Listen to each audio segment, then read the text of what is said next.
Halo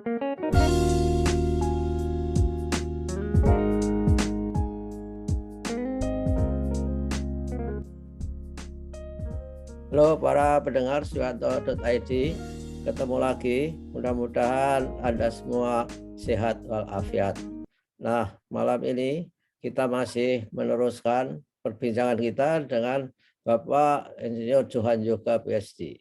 Dan beliau dari Singapura dan kita dari Jogja, ketemu di Zoom. Inilah kita akan berbicara mengenai masih Growth Mindset Coach untuk episode untuk modul ke-9. Judulnya apa? Ini sangat menarik. Judulnya adalah There is a difference between not knowing and not knowing yet. Jadi ada perbedaan antara tidak tahu dan belum tahu. Nah, ini akan dibahas oleh Pak Jo malam ini. Tetapi sebelum dibahas, saya ingatkan saudara-saudara supaya tetap klik subscribe bagi yang belum pernah. Yang sudah pernah jangan diklik subscribe, nanti balik unsubscribe supaya Anda semua mendapatkan video terbaru dari Suyanto.id, sebuah channel untuk berbagi pengetahuan dan belajar sepanjang hayat. Kita sapa dulu Pak Jo yang dari Singapura. Halo Pak Jo, Assalamualaikum Pak Jo. Waalaikumsalam Prof. Apa kabar Prof? Alhamdulillah baik Pak Jo, dan mudah-mudahan semua baik, kita baik, pendengar baik, dan negara juga baik. Negara juga baik, itu yang paling penting. Dan pandemi semakin baik. Betul sekali. Ya, gimana Pak Jo modul kita? Jadi kita nih nggak terasa Prof, ini udah berapa ya? 75% ya Prof ya? Ya. 75% dari yang wajib dulu ya, dari modul 9 dari 12 ya, modul Ya, 9. betul. Ini modul 9 ini termasuk modul utama nih Prof. Modul utama. Ya. Kenapa disebut modul utama? Karena dia di sini kita akan membahas prinsip dasar dari growth mindset. Oke. Nah, prinsip dasar growth mindset itu bahwa anak-anak itu jangan pernah mengatakan tidak bisa, tapi selalu mengatakan belum bisa. Belum bisa. Belum bisa. Maka itu kita sebut nanti the power of yet. Ya, Oke, Bro? ya. Kita izin, kita langsung aja share screen. Oke, siap. Sekarang sudah profesional Pak Jo. Oh, mantap. Mantap. Oke. Jadi teman-teman semua, tidak terasa kita minggu demi minggu hari ini kita mencapai modul ke-9 ya, modul ke-9. Nah, kita lihat dulu struktur kurikulum kita. Jadi sampai minggu lalu kita sudah menyelesaikan 8 ya, 8 di mana kita membahas tentang kesalahan ya, kesalahan ya. Nah, minggu ini kita masuk ke modul 9 yang judulnya adalah There is a difference between not knowing and not knowing yet. Apa maksudnya? Nah, jadi begini, Bro. Ya. Jadi kalau orang berprinsip saya tidak tahu, artinya pintunya udah ditutup, Bro. Ya. Udah tutup pintu, close udah, bye-bye udah. Ya. Ya. Tapi kalau dia katakan not knowing yet, itu artinya pintunya masih terbuka, dia masih dalam perjalanan. Ya. Nah, ya, betul. Ya, bioskop belum mulai, Pak Jo. Bioskop belum mulai. Nah, maka hal inilah yang digunakan oleh guru, dosen, pendidik untuk mengencourage growth mindset ini di dalam classroom, di dalam ruang kelas. Ya. Coba mari kita bandingkan, Prof ya, gini. Oke. Tidak lulus. Artinya apa? Perjuangan sudah selesai, jalan sudah tertutup. Kalau dalam bahasa Inggris sebutnya done. Done sudah. Ya. Sementara kalau belum lulus, artinya kita masih berada di kurva pembelajaran. Kita belum sampai di ujungnya. Maka itu biasanya semboyannya adalah, ayo, come on, cepat, bergegas. Ya. Ya kan? Nah, jadi semangat ini yang perlu kita berikan, khususnya kepada siapa, Bro? Khususnya kepada anak-anak kita yang memang mungkin tidak secepat teman-teman yang lain. Ya. Nah, ini growth mindset-nya kan begitu, Prof ya. Dia itu ingin melakukan apa yang kita sebut namanya equity itu, Prof. Equity pernah kita bahas di modul 5 dulu, Prof ya. Ya. Equity. Sehingga yang cepat silakan cepat, yang sedang silakan sedang, yang lambat harus dibantu. Nah, maka itulah diperkenalkan prinsip yang sebut namanya belum lulus. Ya, oke. Belum lulus. Jadi seolah-olah begini, Prof. Ini kamuflase aja, Prof ya, maksudnya. Ya. Biasanya kan kita nilai kita ABCDEF. Ini kalau skala IPK masih 5 dulu ya, Prof ya. Ya. Sekarang kan 4 sampai E aja. Ya. Sehingga seperti F nggak lulus. Kalau E sedikit boleh. Nah, maka itu ada yang mengatakan kalau dalam growth mindset ini lebih baik begini aja. Di 3 aja. Bagus banget, sedang, sama belum. Ya, ya, oke. Tujuannya apa? Supaya yang belum lulus ini, dia tidak targetnya hanya sekedar lepas makan aja, Prof. Kan ada orang gitu ya, Prof ya. Ini sekedar lepas makan aja. Kalau boleh E, terima E aja. Maka itu cara menilai tiga kelompok, 3 kategori ini adalah mendorong orang supaya dia belajar maksimal, supaya minimal itu dia dapatnya di B. Iya. Nah, jadi nggak ada lepas makan istilahnya ya, Prof ya. Kenapa? Kalau lepas makan ini, Prof Yanto udah lihat ya, anak-anak itu juga mencari-cari asal pokoknya asal lulus saja. Ya nggak cari ilmu lagi ya, Prof ya. Nggak cari ilmu. Ya, pokoknya asal lulus saja udah. Nah, mungkin sampai saat ini seperti di sekolah menengah itu namanya KKM. Ya, KKM itu. Ya, ketuntasan minimum. Ya. Jadi kalau menggunakan prinsip belum lulus itu, guru bisa mempromosikan apa yang disebut namanya growth mindset. Kenapa? Growth mindset ini kan selalu dalam disebut namanya journey, Bro. Journey, perjalanan. Jalan ya. Perjalanan. Jadi kalau perjalanannya artinya apa? Boleh salah arah, boleh tersesat. Ya. Ya, supaya apa? Supaya seperti modul 8 kemarin, Ya. anak-anak nggak takut dengan salah. Salah. Ya, nggak takut dengan salah. Ya, dan boleh istirahat juga, Pak Jo. Dan boleh istirahat juga di rest areanya. Betul. Iya. Betul. Maka itu tepat sekali kata Carol Dweck itu. Growth mindset is not declaration, but a journey. Journey. Ya, the journey. Ya.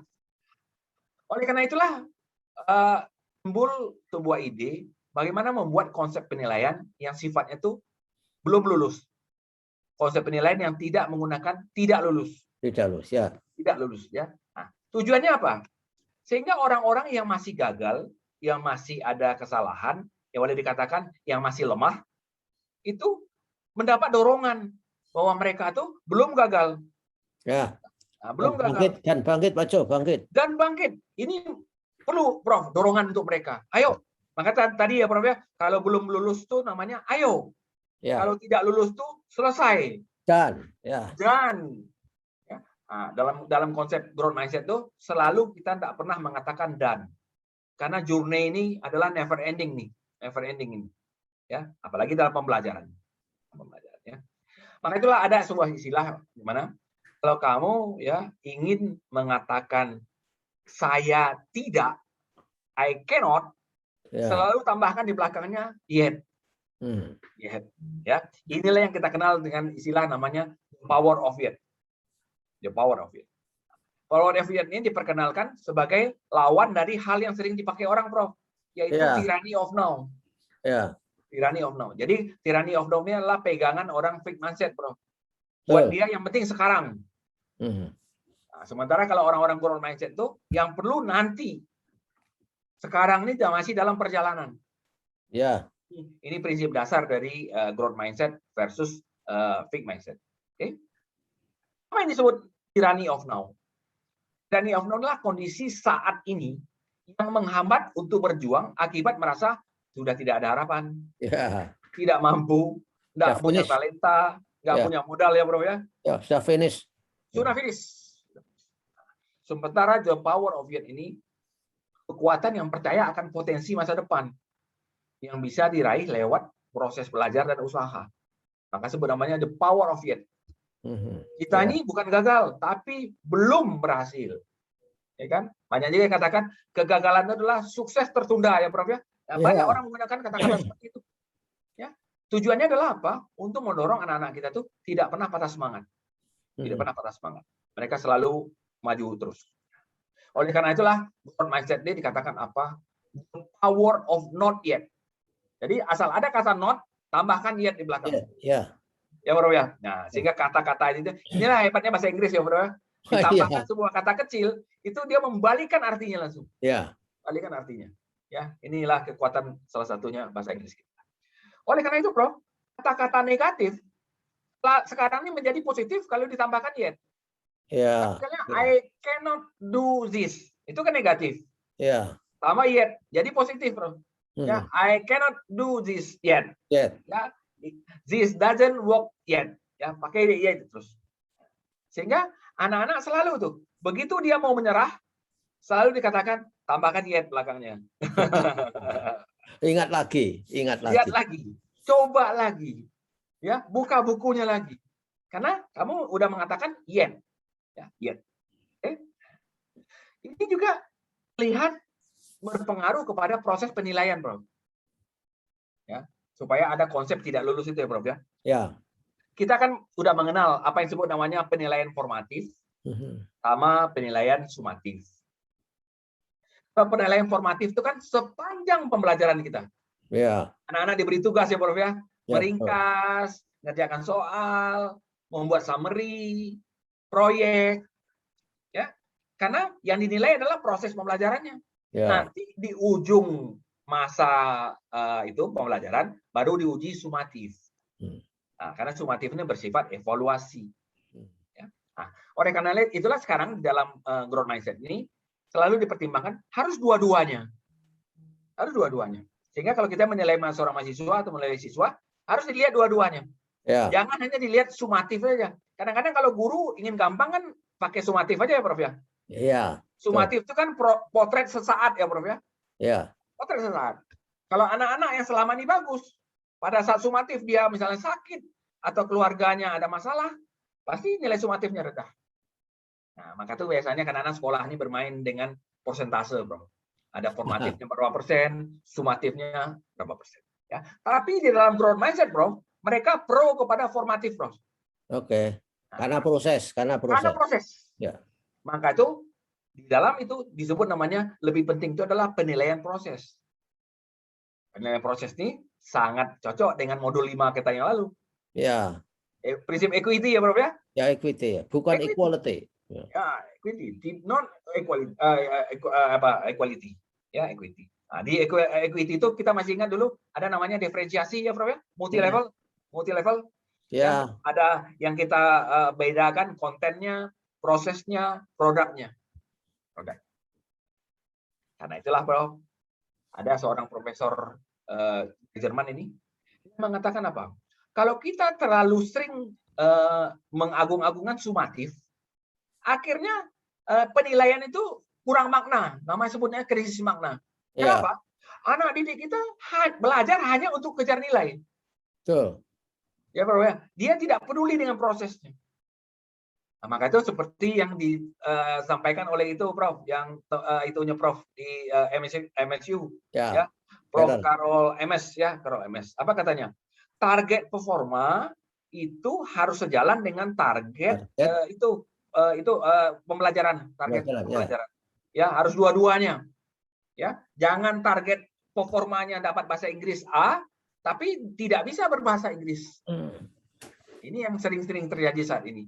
Ya, anak-anak kita dapat 100, tapi dia tidak menguasai apa yang di 100-kannya itu. Iya. Betul, Prof, ya. Iya. Inilah yang dikatakan oleh Prof Michael ini. Kalau kita terlalu memberi porsi besar kepada sumatif, akhirnya orang hanya inginnya yang sesaat aja. Gak usah belajar, yang penting sehari sebelum ujian, udah. Yang penting dapat nilai tinggi. Instan ya, Bro. Instan. Wayangan, Pak Jo. Betul. Wayangan, benar. Wayangan. Ya, kalau perlu nggak begadang malam itu ya, Prof, ya. Ya. Oleh karena itu, apa kata Prof Michael? Banyak orang itu disebut namanya knowledgeable. Knowledgeable. Knowledgeable itu artinya kalau diterjemahkan di sini serba tahu, Bro. Serba tahu. Ya. Dia tahu informasi ini, tahu informasi itu, tahu informasi itu. Sehingga what-nya tahu, who-nya tahu, where-nya tahu, when-nya tahu. Yang kita sebut namanya selama ini a lot. Low order thinking skill. Tapi ketika disuruh dia menjelaskan, disuruh dia menjabarkan, nah, kurang dia, Bro. Ya. Sehingga dia lemah di namanya knowledgeable. Knowledgeable, ya. Katanya. Ya. Karena apa? Knowledgeable itu adalah why dan how. Yang kita sebut selama ini adalah hot. Hot, ya. Nah, jadi di modul ke-9 ini kita juga mengadopsi apa yang selama ini kita kenal, yaitu prinsip taksonomi Bloom. Ya, taksonomi Bloom. Ada higher order thinking skill sama lower order thinking skill. Ya, nah, ini harus dikombinasikan dengan baik. Kombinasikan dengan baik. Orang terlalu banyak di low order thinking skill, apa yang terjadi? Dia banyak informasi, cuma dia tidak bisa memanfaatkan itu untuk situasi nyata. Nah, ini mungkin salah satu kelemahan kita di PISA ya, Prof ya. Di PISA itu rata-rata soalnya adalah hot. Ya, rata-rata hot. Ya. Sekarang bagaimana kita mengatur formatif kita, Bro? Kalau sumatif udahlah, nggak usah diatur-atur lah. Memang sumatif itu memang ada ujian setengah semester, ada ujian akhir semester, itu udahlah kita ikutin saja. Yang penting adalah selama sumatifnya. Jadi kalau selama formatifnya, yang dianjurkan adalah selama formatif itu, Bro, non kuis sifatnya. Jadi berbeda dengan sumatif. Kalau ujian formatif sama dengan sumatif, nanti nggak ada bedanya. Maka itu lebih baik formatif itu non kuis. Ya. Kalau bisa kolaboratif, kerjasama, tugas kelompok, ya, proyek-proyek bersama. Nah, kenapa? Kalau proyek bersama itu anak-anak didik kita tuh kan saling mendukung mereka. Iya, betul. Nah, sementara guru juga bisa melihat apakah yang saya jelaskan ke mereka tuh mereka bisa nggak gunakan dalam mengerjakan proyek ini. Sehingga guru pun bisa melakukan refleksi terhadap pengajarannya. Kalau sumatif nggak bisa. Sumatif tuh yes no aja ya, betul problem biner aja dia. Yes or no. Nggak ada waktu untuk. Nah, sementara kalau formatif ini banyak peluang kita, banyak peluang guru untuk melihat apakah anak-anaknya paham, di mana lemahnya, apa yang dia udah tahu, apa yang dia belum tahu. Maka itu lebih banyak didorong adalah kepada apa yang disebut namanya formatif. Apa kira-kira strategi formatif? Seperti ini misalnya, resep refleksi. Ya. Jadi anak-anak disuruh menulis, Prof. Seminggu ini kira-kira kamu, apa yang kamu kurang ngerti? Apa yang sudah kamu kuasai? Ya kan? Nah, kalau zaman PJJ, ada lagi namanya check-in digital. Anak-anak boleh check-in kalau dia udah paham apa yang dipelajari. Kalau belum paham, nggak boleh check-in dulu. Jadi bagus, Prof. Ya. Nah, ada sesi belajar berkelompok. Nah, kalau yang bersifat angka-angka, daripada dikasih ujian, lebih baik disuruh mereka mengolah data. Sajikan dalam bentuk diagram, susun grafisnya, atau bikin mind map-nya. Kenapa ya, Prof ya? Kalau mereka bisa bikin diagramnya, mereka bisa bikin grafiknya, mereka bisa bikin mind map-nya. Sebenarnya kita sebagai dosen atau sebagai guru udah tahu ya, Prof ya, anak ini udah paham. Tidak perlu lagi diberi soal-soal yang seperti murni sumatif. Maka itulah gunanya formatif ini biasanya apa, Prof? Kalau formatifnya kuat, udah pasti sumatifnya bagus. Ya. Tapi kebalikannya nggak berlaku. Kalau sumatifnya bagus, belum tahu formatifnya. Ya. Ya, Prof ya. Karena sumatif itu bersifat sesaat ya, Prof ya. Sesaat. Sesaat ya. Oke. Maka itulah dalam modul ini penulisnya menyarankan, daripada kita bermain dengan angka, dengan huruf, ya, lebih baik kita menggunakan misalnya skala alternatif. Nah, skala alternatif itu salah satunya begini, Bro. Ada guru-guru yang beri contoh menilai itu dengan warna aja, Bro. Ada hijau, biru, merah. Hijau, biru, merah. Nah, ya kan? Nah, jadi anak-anak yang merah itu artinya belum lulus. Anak-anak yang biru artinya hampir lulus. Anak-anak yang hijau artinya sudah lulus.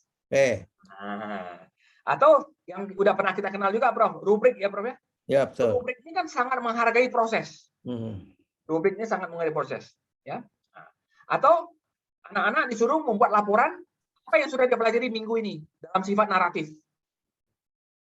Biasanya juga ditampilkan di depan, Bro. Jadi di Singapura, Prof ya, sekarang ini banyak juga pelajaran-pelajaran itu anak-anak hanya disuruh membuat ringkasan, kemudian disuruh menjelaskan di depan teman-temannya. Ya.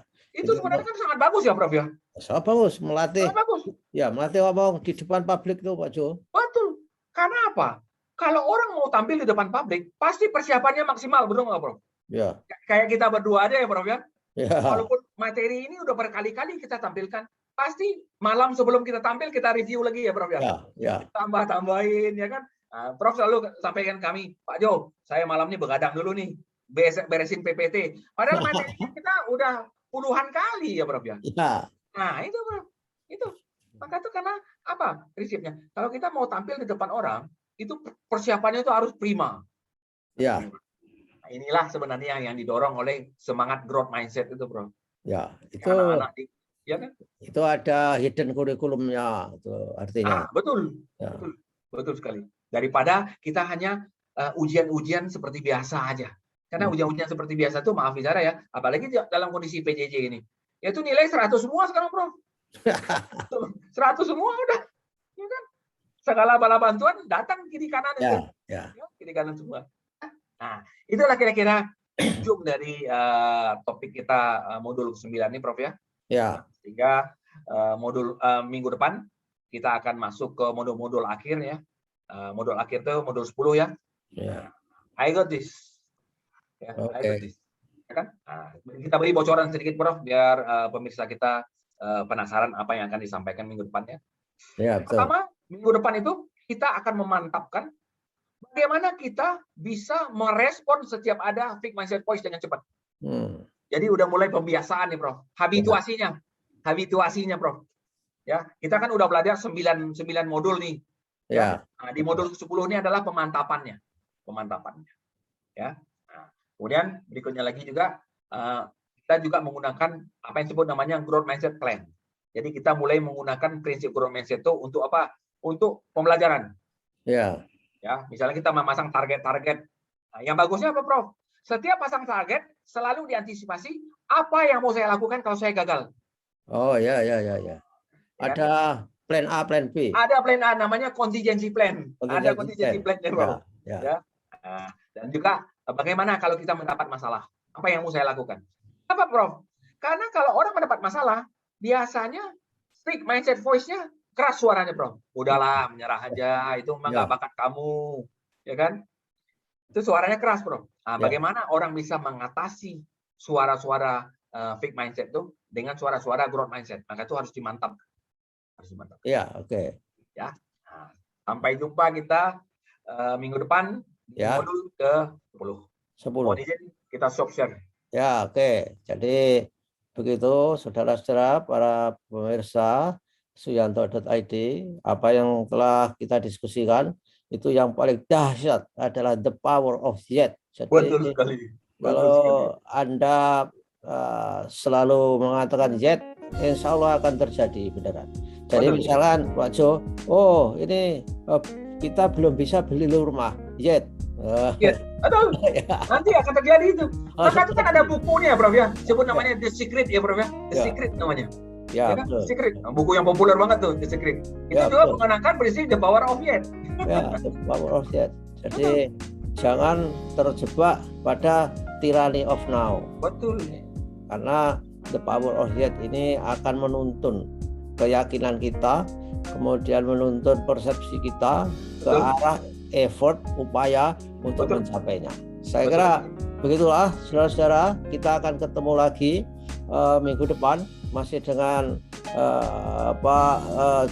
Joe yang selalu datang dari Singapura dengan pakai pesawat misterius, tapi bisa sampai ke sini. Bisa, pesawatnya zoom, pesawat zoom sekarang. Ya, begitulah. Terima kasih atas kebersamaannya, Pak Jo. Dan terima kasih, Prof. Ya, ketemu minggu depan. Assalamualaikum warahmatullahi wabarakatuh. Waalaikumsalam warahmatullahi wabarakatuh.